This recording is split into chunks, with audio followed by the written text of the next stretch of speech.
حسین ابن علی نے جب میدان میں قدم رکھا ہے تو آگاہانہ اور شعور کے ساتھ قدم رکھا ہے۔ اب جس چیز کو ہمیں موضوع بحث بنانا چاہیے وہ یہ ہے کہ اسلامی معاشرہ ہے، مسلمان معاشرہ ہے، کلمہ گو معاشرہ ہے۔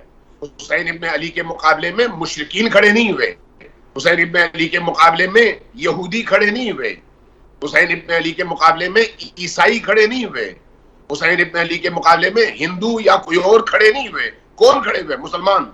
تو اس کا مطلب یہ ہے کہ یہ وہ بظاہر مسلمان تھے جن کو حسین ابن علی کے مقابلے میں اس لیے کھڑا ہونا پڑا کہ نبی کی رحلت سے لے کر، وصال سے لے کر حسین ابن علی کے قیام تک کے ان 50 سالوں میں معاشرہ اسلام کی راہ سے، دین کی راہ سے، قرآن کی راہ سے اتنا بیگانہ ہو چکا تھا۔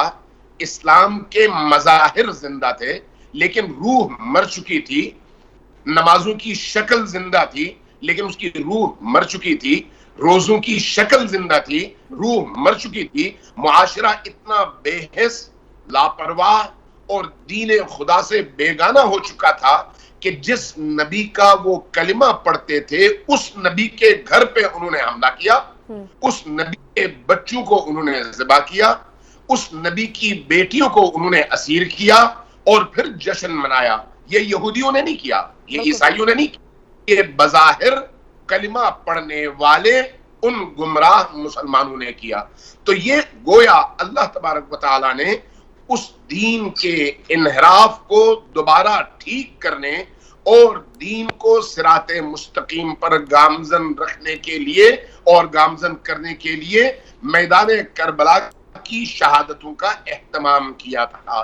جب یہ ایک آگاہانہ ارادہ تھا اللہ کا تو پھر اللہ کے نبی کو بھی پتا تھا، جیسے بھی مفتی صاحب نے بھی فرمایا، بخاری کی، مسلم کی، کنز الامال کی اور انہی کے ساتھ ساتھ شیعہ تمام منابع روایات کی یہ بتاتی ہیں کہ رسول کریم صلی اللہ علیہ وآلہ وسلم نے حسین ابن علی کی پیدائش پر ہی آنسو بہا کر امت کو، اصحاب کو، اپنے ارد گرد موجود لوگوں کو یہ بتا دیا تھا کہ جب دین تباہی کے دہانے پر پہنچے گا تو میرا یہ شیرخوار بچہ میدان کربلا میں اپنے اہل و عیال کے ساتھ دین کو بچانے کے لیے کھڑا ہوگا اور اپنے بچوں کے ساتھ اس طرح کی قربانی دے گا کہ خود شہید ہوگا اور دین بچ جائے گا۔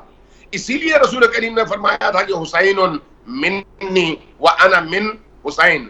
میں یہ تو سمجھ آتی ہے کہ حسین رسول کریم سے ہے اس لیے کہ ان کی بیٹی کے بیٹے ہیں، لیکن رسول کیسے حسین سے ہیں؟ رسول کا دین اگر حسین نہ ہوتے تو آج بچتا نہیں۔ اس دین کو بچانے کا جو شعوری فیصلہ حسین نے کیا اس کے پیچھے ارادہ خداوندی کار فرما تھا۔